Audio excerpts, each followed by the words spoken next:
अभी आज की तारीख में यानी कि 8 जनवरी 2025 को अब से लगभग 5 मिनट पहले यानी कि लगभग 2 पौने 3 बजे अभी मैंने एक लाइव देखा कि अरविंद केजरीवाल आम आदमी पार्टी के मुखिया और उसके उनके साथ-साथ संजय सिंह, मनीष सिसोदिया, सौरभ भारद्वाज एक मंच पे खड़े हैं जहाँ बहुत सारे पुजारी खड़े हैं और हलीमान हनुमान चालीसा का पाठ चल रहा है।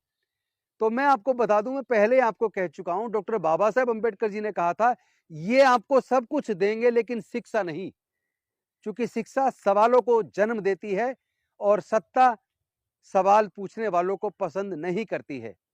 तो ये सवाल ये है कि ये आखिर पुजारियों को बुलाकर इस तरह का पाठ क्यों कर रहे हैं केजरीवाल। तो मैं आपको बता दूं, केजरीवाल बेहद डर चुके हैं। उनको पता है कि इस बार सत्ता पाना बेहद मुश्किल है। उन्हें मुख्यमंत्री की कुर्सी किसी भी कीमत पे चाहिए, मैं पहले कह चुका हूं। उसके लिए जो कुछ करना पड़े वो करेंगे, तमाम घोषणाएं करेंगे। और एक और बात मैंने पहले भी कहा था कि इधर हिंदू राष्ट्र बनाने का सपना जो आरएसएस का 2025 में 100 साल पूरे होने पर था, उसको पूरा करने में एक तरफ आरएसएस लगी है, भारतीय जनता पार्टी लगी है, तो दूसरी तरफ आरएसएस और आम आदमी पार्टी लगी है। दोनों में कोई फर्क नहीं है, चेहरे अलग हो सकते हैं लेकिन दोनों की सोच एक है। एक वो सोच है जो दलितों को, पिछड़ों को, माइनॉरिटीज को, ओबीसी को, सबको बेवकूफ बना के वोट लेती है, लेकिन अंदर से दिल में उनके जो भाव है वो समय समय पर प्रस्तुत होता रहता है।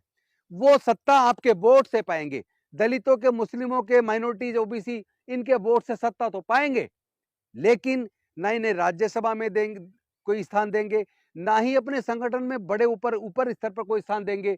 और साथ ही साथ छोटे छोटे लालच से सत्ता पे काबिज रहना चाहते हैं, लेकिन उनके बच्चों के हायर एजुकेशन का इंतजाम ये नहीं करेंगे।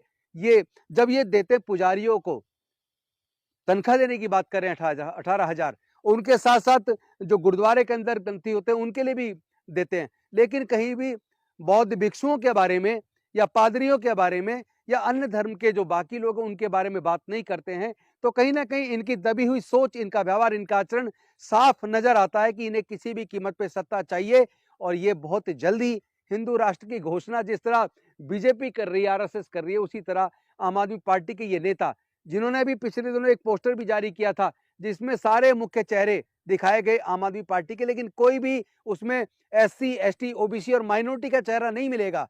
मालिक बने बैठे हैं, लेकिन वोट दलित और मुस्लिम की से सरकार बनाते हैं, लेकिन उनके लिए कोई योजना नहीं बनाते, उनको कुछ देते नहीं है। और जो योजनाएं हमने बनाई थी वो भी सब बंद पड़ी हैं। घोषणा तो कर दी कि हम उनको चालू कर रहे हैं, लेकिन हुआ कुछ नहीं है। इसलिए मैं देश के लोगों को और दिल्ली के, विशेष दिल्ली के तमाम दलित, पिछड़े, वंचित, आदिवासी, अल्पसंख्यक लोगों को एक निवेदन करना चाहता हूं कि चेहरे पे मत जाइए, चेहरे के पीछे की सोच को जरा पहचानिए, वरना आप पछताएंगे। आपका भविष्य अंधकार की तरफ जाने वाला है, क्योंकि मनुवादी सोच उधर भारतीय जनता पार्टी के अंदर, इधर आम आदमी पार्टी के अंदर मनुवादी सोच जो मनुस्मृति पर आधारित है वो आगे बढ़ रही है। और वो कौन सा राष्ट्र बनाने वाली है इसका अंदाजा आप लगा सकते हैं।